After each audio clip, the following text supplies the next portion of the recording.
I do have a little bit of a bone to pick. I knew that releasing that video would attract guardians of the music. They're like Gandalf in Lord of the Rings, you know, you shall not pass! Howdy everybody, it's the weekend, which means it's time for Sunday Coffee, Guitars and Tones. This is the show where we grab our favorite beverage and then just hang out, chill and talk guitars, tones and all sorts of other stuff as well. So grab yourselves a coffee and let's hang. So I've had a really awesome week this week. My show Decoding EVH released earlier this week and that was really exciting. I was so excited to do that because I've been planning it in my head for ages. In fact, I've been planning it on paper as well. I've written down kind of all the things that I'd like to go through with Decoding EVH, and it seems to have gone down really well. You guys love it. And the comment section has been so awesome to read. So thank you so much, everybody who tuned in for that. It's such a pleasure to do this stuff. You know, the reason I do it is because, hey, I just love music. I love Eddie's music. And hey, look, yeah, I've got a few Eddie inspired guitars and EVH guitars and things like that. It inspires me to do something. It inspires me to write music. It inspires me to listen to music. It inspires me to read books. I'm going to show you something in a second because I have been reading as well.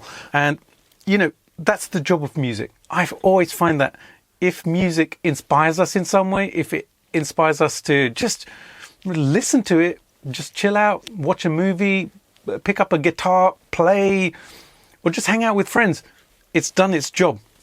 So I do have a little bit of a bone to pick with some people because you know what, I knew that releasing that video would attract a few people who are the self-appointed guardians of the music. Yeah, they're like Gandalf in Lord of the Rings, you know, you shall not pass! That's my best Gandalf impression. Hey, I have the beard for it now as well. How ironic. Anyways, I kind of understand it, but I also don't understand that whole mentality of when people don't want people to delve into their favorite artist's music.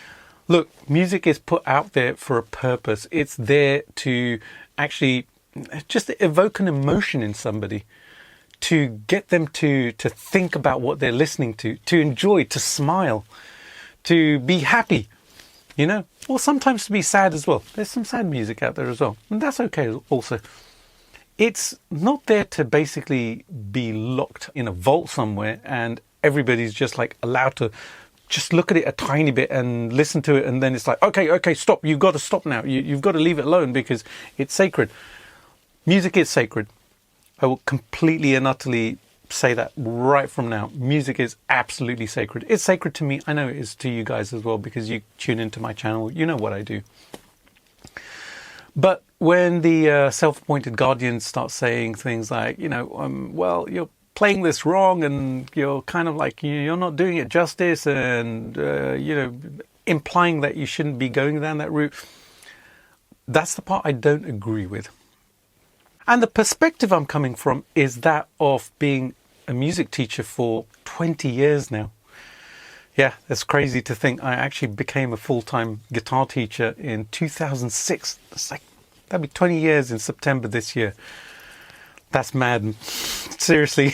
But you know, over that period of time, I have taught so many students and so many songs and so many pieces of music have inspired students to continue to play, to learn something, to forward themselves.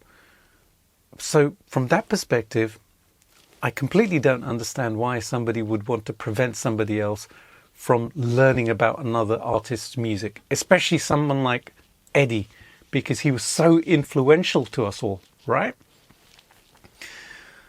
Like I said earlier, if a piece of music, if an artist inspires you to pick up a guitar, to learn a song, to write a song, to hang out with friends and just chill and listen to music, to go out for a beer with them, to, you know, become a musician, then hey, it's done its job, right? That's what it's there for. When somebody tries to freeze music in time, then it becomes static and stagnant. music's there to be learnt from. It actually adds something to who we are as artists. Look, we don't just pick up an instrument and suddenly we're the finished article. We know our musical voice or anything, you know. And Ed was the same. Think about this. When you read about him, you quickly realize that he copied Tony Iommi a lot. Yeah, copied. I just said that out loud. But he did, because Tony Iommi was his inspiration. But within that, he found his musical voice. That's the important part. And this is something that I teach to my students as well, that learn everything. You know what? Dissect everything. Question everything. Because that way you'll understand how it works. And within that, you'll find yourself and your own musical identity and your voice. I know I certainly have. You know, all the artists who I've learned over time, they've basically kind of congregated to create my style in my mind and in my hands and on my guitars and in my guitar tones and stuff. And that's been amazing. So, yeah, you know, I get why the Guardians are there. I get why they do it.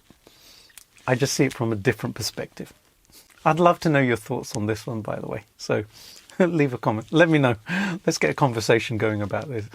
And let's keep it a holistic conversation. Yeah. So, yeah, to all the Guardians, thank you so much for your comments. I do appreciate them. I read every single comment on my channel, and I do appreciate everybody commenting. But I'll still be delving into this because I love it. It inspires me. You can see how happy it makes me feel, right? So that's a good thing, right? Anyways, let's have a sip of coffee. I haven't had a sip of my coffee yet. Oh, that's good. So, thank you so much for all of your comments last week about which your favorite coffee was. Really enjoyed reading all the comments about that. And hey, cheers to everyone who's having a coffee right now. Join me. If you don't have a coffee, pause this or take your iPad to your kitchen, get yourselves a coffee, and yeah, let's hang with a coffee. So somebody did say that there were a lot of waffles with my coffee last week. And yeah, he made a good point. I do like to talk, and thank you for the comment, by the way. But it did get me thinking, waffles and coffee. That is a magic combination, dude. Yeah, that goes so well. So I had a question for you all this week. What's your favorite thing to have with coffee? Yeah, let me know. Do the clickety-click, typey-type thing, and let me know in the comment section. I love donuts with coffee. I'm gluten-free these days. I have been since 2019. And I have to source my donuts from a special place. I have to mail order them. There's a place up north in England which does just the most amazing gluten-free donuts. But it's a once-in-a-while thing for me and strictly a weekend thing, because during the week I have to have my diet and stay in shape and stuff like that. But yeah, I love donuts. Cake as well. I absolutely adore having cake with coffee. So what do you like to have with your coffee? All right, on to some more music stuff. So staying on the theme of Eddie for a second, I started reading this, last night. This is Brothers by Alex Van Halen. I've been really looking forward to reading this. My wife bought this for me for Christmas, actually, and I've been meaning to get a copy for ages. Didn't get round to it because I was reading other things. I absolutely adore reading. It's one of the things that I do in my pastime. You know, I'm a musician for a living. I do this every single day. I'm in here writing and recording and teaching and doing YouTube stuff and, you know, all sorts of fun stuff like that. And in my downtime, I like to pick up a really good book and read. I've loved reading about Eddie, actually. Over the last couple of years, I've read a lot of books. In fact, my wife bought me another book, which was, I think, December 2024, which was Eruption, which was Eddie's story as well. She also bought me my Phase 90 pedal, the EVH Phase 90 pedal. That was such a cool Christmas, man. Opened the boxes, I was like, oh my goodness. Anyways, I wanted to read this. I've only done the first few pages, but man, it's really heart-wrenching, this one, especially the tribute that Alex writes to Eddie right at the beginning of it. You know, these guys' story is absolutely amazing. I always love reading about it, and any story really, because there are interesting people in this world, and reading about them actually gives you a little bit of an insight into what their life was like, you know, why they became who they did. And hey, you know, I like the Eddie stuff. So yeah, really, really cool book. I'm sure this will be awesome. I will report back once I have finished this. I'm sure it won't take me long to read it because I will devour this, trust me. Books are so incredibly fantastic. I've just finished reading this one as well. This is Through Gypsy Eyes by Kathy Etchingham, who was Jimi Hendrix's girlfriend. This was a really good read, an insight into the 60s music scene. And it was kind of like, oh man, I so wish I was there at the time, you know, and the right age, because heading into kind of like central London and hanging out at some of the clubs, all these guys were there. And that's just crazy. It is a bit mind-blowing when you actually read something like this. So yeah, rock history is a really good read. So here's another book which I would highly recommend. Last weekend I saw a really great video which my buddy Steve Cassidy had put out about cell shading a guitar, and it inspired me a lot. Look, I'm a guitar builder. I have a company called Spirit Dance Guitars, just in case you guys don't know. Some of you do, some of you probably don't, because you might be new to my channel. But I've been making artwork guitars for a long time, and fine art guitars. That's essentially what I do at Spirit Dance Guitars. And when I watched the video, I was just all smiles, because cell shading is making a guitar look 2D like a comic book, and it looks so incredibly cool. And Steve, seriously, dude, you really inspired me with this one, and I've got ideas just popping in my head. And you know, when I saw the guitar that Steve did, and he did a great job of like transforming one of his old Strat style guitars into a cell shaded guitar, it kind of got the brain going, and me thinking about doing it to a couple of my guitars. So I am definitely going to give it a try. I'm going to head into Brighton in a few days' time and pick up some paint pens, because man, I just want to get something done now. This is exciting. Like I said, I love doing artwork on guitars, and when I do it, it is such a pleasure to do. A lot of the time when I'm building Spirit Dance guitars, though, it is that extra level, you know, I do pencil drawing on it, I do routing work, very fine kind of like sculpting work on the actual bodies and stuff. So this will be a little bit different, because I'm not going to be trying to make it look 3D, I'm going to try and make it look more 2D, which is kind of a bit of an anomaly, right? But honestly, cell shading guitars look pretty awesome. I had a really awesome question about what my favorite reverb, delay, chorus and EQs are. And thank you so much to the person who actually asked the question. If you guys have any questions, leave them in the comments below. This is kind of like what we do here. We chat, and I'm always happy to answer your guys' questions. So it was a really interesting one, and I'm afraid the answer's a little bit boring, because I use the same ones over and over again, and I don't change things. So here goes. Right, my favorite delays are actually the IK Multimedia Tape Echo, which I have used forever and a day. I just have my settings set. I have it in my template in Logic, and every time I load up my template, it's there. I don't change anything. It sounds incredibly good. I love the feel of it, the sound of it, everything. I just leave it there. The other delay that I use is the Nembrini 3000 delay, which is an emulation of the Roland Boss SDE 3000. That one I use for the clean guitars and ambient stuff, because the taps on that and the sound of that, wow, it's just delicious. Reverb is one of two actually. IK Multimedia again, Sunset Sound Reverb, the Chamber, and also the Room. I think it's Studio One for both, or maybe it's Studio One for the Chamber, and for the Room sound, I actually use two different kind of reverbs on every track as well. For the Room sound, maybe it's Studio 2. I can't remember. I'll flash it up on the screen so you guys can see a screenshot of it. And chorus, my favorite chorus, I have no idea. I don't use chorus plugins. So I'm afraid I can't let you know what my favorite chorus plugin is. I can tell you what my favorite EQ plugin is though, because I often use the Brainworks SSL 4000G plugin, which is the emulation of an SSL console.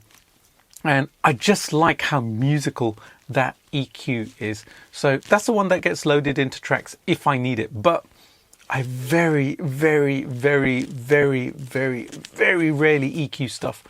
Usually when I record my guitars, it literally is just guitar into amp or modeler, load box, recorded straight to there, no screwing with EQ or anything, just my impulse response, and that's it. It just gets mixed in.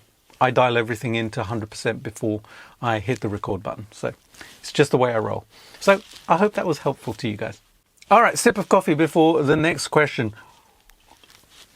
I've got to put this down for a second because I do need my iPad, because I had another question, and this was from my buddy Will. Hey Will, haven't heard from you for a while, man. Hope you're doing good. All right, so Will was asking about my thoughts about the Boss GX100, the Nux Trident, or the Tonex pedal, which I do have. I have a couple of those, and I have the Tonex plug as well, and the Black Star Department 10. The Dep 10, I think that's I don't know if that's a modeler. I think that might be a tube driver or a pedal or something like that, or a little kind of their little amp.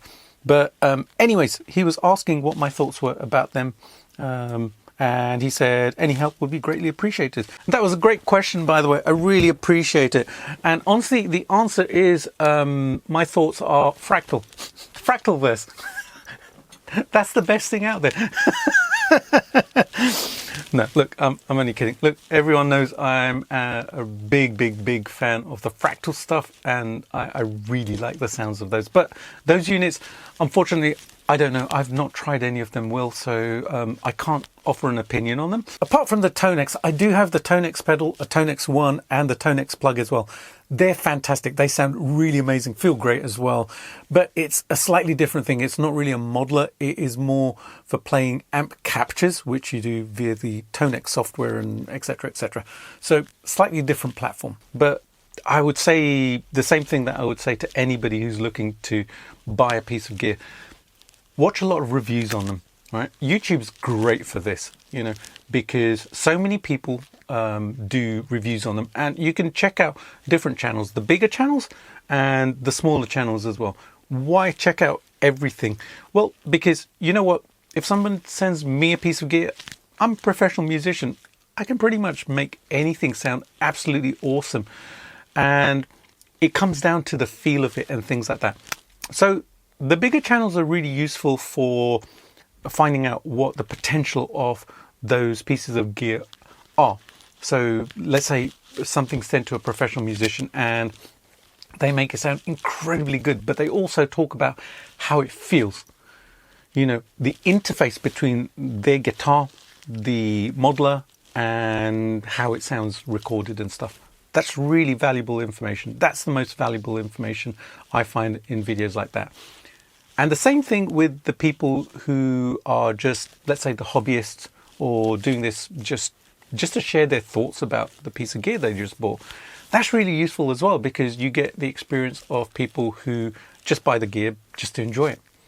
And it's all valued. So that would be, you know, something to do. And also, if you can get down to a store and check out some of the gear, like the Boss stuff is often stocked in stores, you can go and plug into it and try it out and have a listen. And that's the best way to kind of find out what gear is like. And at the end of the day, you know, my opinions are just my opinions, because I always chase after a specific sound. I chase after my thing.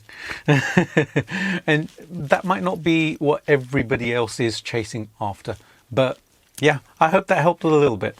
Talking about digital gear, this week's been really interesting, because I've had old school meet new tech this week, because I did a review of the absolutely stunning and amazing Headfirst ALTA P1 preamp, which I have just by my side here. If you haven't checked that video out, go and have a listen to that, because you know what? For me, this is like the evolution, or I guess the cousin of the ADA MP1. It has that same DNA. Of course, it's not like a copy of it or a clone of it or anything like that. It doesn't sound like an ADA MP1, but it's the same spirit. And why is it old school meets new tech? Well, it is an analog preamp. It's got tubes in it. It's got, you know, resistors and capacitors, and just works like a regular preamp. But on the back end, it's got the 2 notes capped embedded technology. So all that good stuff, the power amp emulation, the cab simulations, the dyna cabs, which 2 notes do, or dyne cabs, or whatever they're called. I'm probably getting my terms mixed up here. Sorry. Is that a fractal? Yeah, dyna cabs is fractal. Anyway, the dyne IRs. That's it. It's called dyne IRs. You know this show is off the cuff because, hey, you know, the mistakes stay in. But anyways, absolutely amazing experience playing it, because it literally is a rig in a 1 rack unit space. I can record with it anywhere. I can literally plug it into just any interface, and that's it. I've got everything at my fingertips. The great thing is it Bluetooths into it as well. So you can just take your phone with you or an iPad or something and hook into the Bluetooth and the 2 notes software and control everything, you know, change your cabs and stuff. And it's just really great. And it got me thinking about the whole analog digital thing. Now, I know it can divide the crowd sometimes. Some people are purely just analog, don't want to touch digital. Some people are purely digital, and analog is a foreign world to them as well. I'm kind of in both camps. I love both. Look, you guys know I love my Fractal stuff, and I also absolutely adore my tube amps and my analog gear. Love building it, love playing it. It all makes me smile. So I think there's a place for both in the world. So yeah, it's just a great piece of gear, and it's really lovely to see that technology combine in such a wonderful way, and adding a new voice to the conversation as well, because this sounds like nothing else out there. So yeah, kudos to Jason, shout out to him. If you want to check it out, I'll leave a link below as well, so you can check out the video and also go to his website and check out the preamp. All right, to end with, let's do a little story, because check out my mug here. This is from the original Pancake Company in New Jersey. Yeah! I got this in 2019 when I was visiting New York. New York! Yeah! What a wonderful, wonderful city. Anyways, this brought up a memory, actually. So you're going to love this one. Trust me. So I'm hanging out with somebody in New York, and they want to do some sightseeing with me and stuff, just show me around. And one of the things they recommend is that we go on the ferry ride from the tip of Manhattan down to Staten Island and then back. Great views, you know, you get to see the city and everything like that. So we're doing this, right? And while we're going along, they say, hey, that's New Jersey over there. And I'm looking over, and I can kind of see the docks and stuff. Light bulb moment, right? Some of you might know where I'm going with this, but if you don't, trust me, you're going to love this. So completely straight-faced and deadpan, right? I'm just looking straight at it. I'm not even looking at this person or anything like that. So I'm like, yeah, the New Jersey docks. Right. Tommy used to work on the docks, but union bid on strike. He was so down on his luck. It was tough. So tough. All through this, I'm trying not to laugh. This person's kind of looking at me like I've gone nuts, like, what the hell? Anyways, eventually they're like, that's a song, isn't it? So cheers. Yeah, my little story about this mug here. I hope that made you laugh. Alrighty, gang, I hope you enjoyed that. Enjoyed the rest of your Sunday. This has been a great hang. I always love doing this. So yeah, let's do it again next week. Alright, everybody, have a wonderful Sunday, and thank you so much for hanging with me and having a coffee with me. It's always wonderful. Have a great day. I'll see you soon. Bye.